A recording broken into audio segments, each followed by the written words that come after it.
তুমি প্রথমে তোমার নাম কি বলো? আমার নাম হচ্ছে জবান মিয়া। আমার বাড়ি হচ্ছে আকার দিয়া। এখানে আইছি, বাজারও আইছি। বাজার থেকে সবারই বলতেছি আপনারা সবাই দিবেন। সম্মানিত প্রিয় দর্শকবৃন্দ, দেশ এবং বিদেশে থাকা সকল বন্ধুদেরকে আমার পক্ষ থেকে প্রথমে সালাম জানাচ্ছি। আসসালামু আলাইকুম ওয়া রাহমাতুল্লাহি ওয়া বারাকাতুহু। প্রিয় দর্শকবৃন্দ, আমি এই মুহূর্তে নরসিংদী জেলা শিবপুর উপজেলায় অবস্থিত নিমগাঁও বিলসরার নতুন বাজার থেকে বলছি। তা নিমগাঁও বিলসরার নতুন বাজারে অবস্থানকালীন সময়ে আমি আপনাদেরকে এমন একজনকে পরিচিত করিয়ে দেব যে কিনা একজন হতদরিদ্র এবং বিভিন্ন এলাকায় গিয়ে তার মার জন্য সাহায্য চেয়ে থাকেন।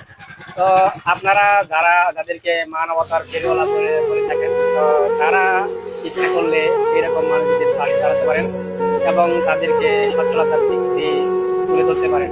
তো আমি প্রথমে তার সাথে কথা বলবো। আসসালামু আলাইকুম, আপনারা ভালো থাকেন আশা করে এই প্রার্থনাই করছি আপনারা সকল থেকে ভালো থাকবেন, আমাকে দিবেন। আর তুমি প্রথমে তোমার নাম কি বলো? আমার নাম হচ্ছে জবান মিয়া। আমার বাড়ি হচ্ছে আকার দিয়া। এখানে আইছি, বাজারও আইছি। বাজার থেকে সবারই বলতেছি আপনারা সবাই দিবেন এই কামনা করি। আচ্ছা, ভালো থাকেন, আল্লাহ হাফেজ। দাঁড়াও, তুমি যে এমনি টাকা কালেকশন করতেছো, তার টাকা কালেকশন করতেছো এবং তোমার পরিবারে কয়জন আছে? রাম ভাই, মা আছে, আমি আছি, আমার ছোট ভাই আছে, তারপরে আরেকজন আছে।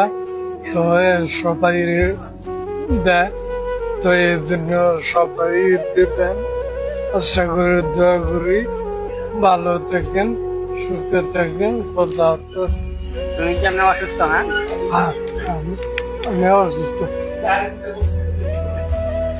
আচ্ছা, তাইলে এখন তুমি কোন জায়গা থেকে আইছো, এবার কেমনে যাইবা তুমি?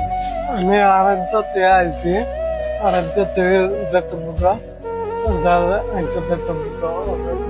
আহ, তো ভালো তুমি থাকবে। তুমি কি গান টান পারো? না, আমি গান টান পাই না। গান টান পারো না? গান শিল্পীরা ভালো গায়, হুম, তো শিল্পী ফেসবুকে দেওয়া হয় অনেক, তো সবার দেখে অনেক খুশি হয়। হুম। তো এই কামনা করি এটা যেন ব্যক্তি উদ্বোধন করতে পারে। দোয়া করি। ভালো ঠিক আছে, থাকবে। তোমাকে অসংখ্য ধন্যবাদ জানাচ্ছি। ভালো থাকবে। প্রিয় দর্শকবৃন্দ, এই মুহূর্তে আপনারা যাকে দেখতে পাচ্ছেন, সে একজন সৎ চরিত্রের লোক। সে বিভিন্ন এলাকায় যায়, আপনারা দেখতে পারবেন। সোনাদারা সেন্দি বাজার এবং বিলসরের নতুন বাজার, অন্যান্য বাজারও সে যায়।